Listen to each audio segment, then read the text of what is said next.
السلام علیکم ورحمۃ اللہ وبرکاتہ۔ الصلاۃ والسلام علیک یا رسول اللہ صلی اللہ علیہ وسلم وعلی آلک وصحابک سیدی یا حبیب اللہ صلی اللہ علیہ وسلم۔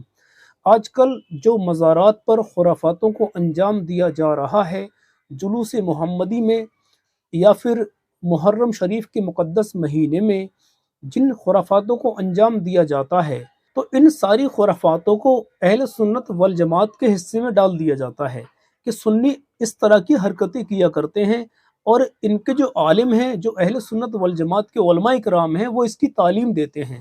میں آپ کو یہ بات صاف طور پر بتا دینا چاہتا ہوں کہ جو مزارات پر خرافاتوں کو انجام دیا جا رہا ہے، چاہے لوگ مزاروں کو سجدہ کر رہے ہوں، یا مزارات پر چادروں پر چادریں چڑھا رہے ہوں، یا جلوس میں کسی بھی طرح سے روڈ جام کر رہے ہوں، لوگوں کو پریشان کر رہے ہوں، یا پھر محرم شریف کے اندر ڈھول تماشے بجا رہے ہوں، اس کا اہل سنت والجماعت سے کوئی بھی تعلق نہیں ہے، اور ہمارے سنی الحمدللہ اس طرح کی تعلیم نہیں دیتے ہیں۔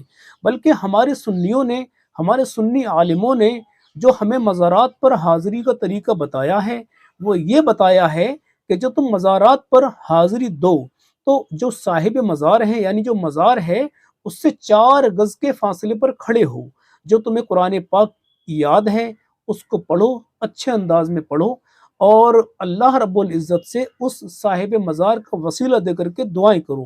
دعا اللہ سے کرنی ہے۔ ہمارے امام اہل سنت سرکار اعلیٰ حضرت فرماتے ہیں کہ مزار پر جب تک ایک چادر بوسیدہ نہ ہو جائے، اس وقت تک دوسری چادر نہ ڈالی جائے، یعنی جب تک ایک چادر پرانی نہ ہو جائے، بالکل پھٹ نہ جائے، اس وقت تک قبر پر دوسری چادر نہ ڈالی جائے۔ یہ سنیوں کے عالموں کا بیان ہے، یہ سنیوں کے عالموں کی تعلیم ہے۔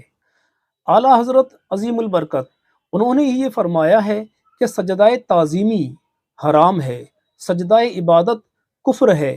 اللہ کے علاوہ کسی کو بھی اگر سجدہ تعظیمی کیا جائے گا، کسی قبر کو، کسی بادشاہ کو، کسی حاکم کو، تو وہ حرام ہے، حرام ہے، حرام ہے۔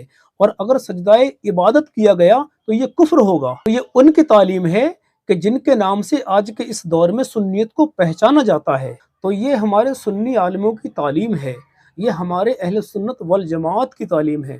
تو خدا را ان خرافاتوں کو سنیوں کے حصے میں نہ ڈالا جائے، اور یہ بالکل بھی نہ کہا جائے کہ سنی عالم ایسا کراتے ہیں اور بریلوی ایسا کراتے ہیں۔